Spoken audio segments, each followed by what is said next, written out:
Hello guys, welcome to one and all. My name is Heston Dias and I like basic marine engineering. Today I'm going to talk about the questions which you had given to me. I'm so sorry since I have not posted video in the last week as I lost my grandmother. So in that I could not upload any video. So coming back to the topic, I have some few questions which were given by some of you guys, and I will just try to answer few of those. And first question was how to repair a mechanical seal. I think I had answered. I don't remember. But I feel like I have answered this. But let me repeat. If you don't have any mechanical seal, spare mechanical seal, and it's very important to understand that mechanical seal is very delicate piece of the pump. So you have to understand from where it is leaking. If the o-ring is spoiled, you can probably change your o-ring or try to make another o-ring and fix it inside. If the o-ring looks good, then definitely it is the problem of the mating surface.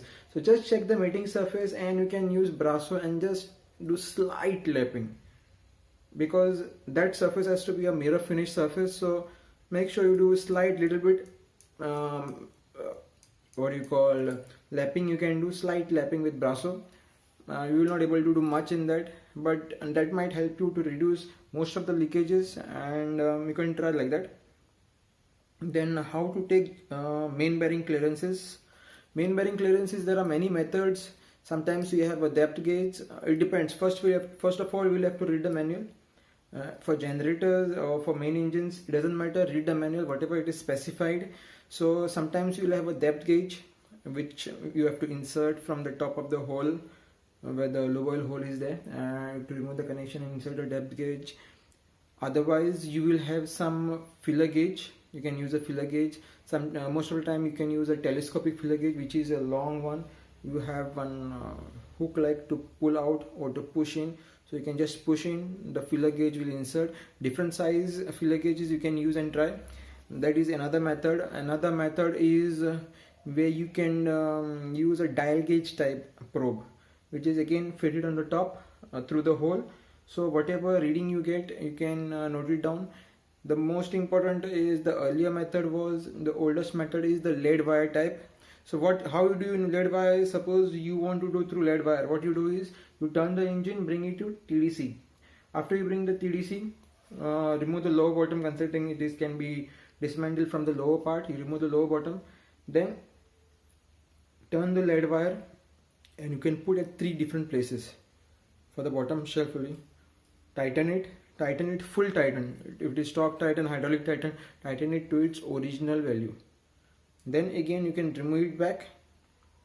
Then remove those lead wires which are there, measure the thickness, and you will get the clearances of the main bearing clearances. Then why air bottle drain has 2 valves? Basically it is easier to control the pressure. Draining, you cannot drain at full 30 bar pressure. Whenever you're draining, you have to draw it very slow, because then it tends to all things try to fly off. And what will happen if you are draining at very high pressure? If you are exposing very high pressure, what will happen? Suppose this is the place where your drain is there at this point. This is in between this, there is a drain is there. Suppose what happens normally is your oil will come and settle down.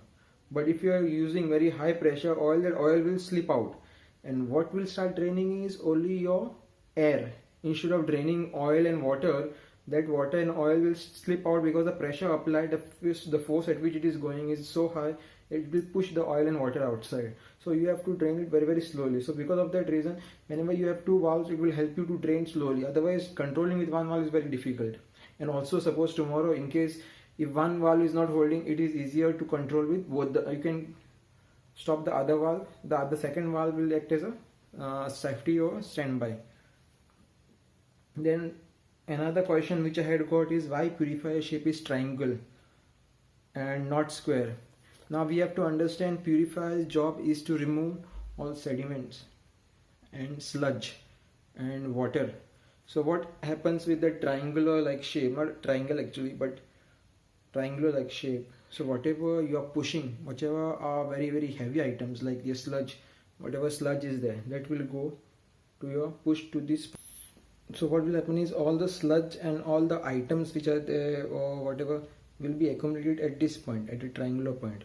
Now if you keep a square, then the area at which it is going to be, suppose if it was a square, a purifier was like this, it would have been difficult. We would have to open the entire part, this entire part we will have to open, whereas when it is just a triangular shape, you have to open only this part to remove the sludge. Otherwise, suppose if it is a square, this entire part has to be opened, which is not proper. So it will have been very difficult. The vibration when the dislodging will take place will have been enormous, and it is easier to have triangular shape to open small ports. If you have overhauled a purifier, you will understand the ports are very very small, and that is enough, because the shape is like it focuses the sludge, or it pushes the sludge to a narrow part and it can draw out easily. So that is the reason why it is done in a triangular shape. So if you have any more questions, you can do post down. Any doubts, you can still ask. If you want to know anything more, please do ask. Till next time, best of luck.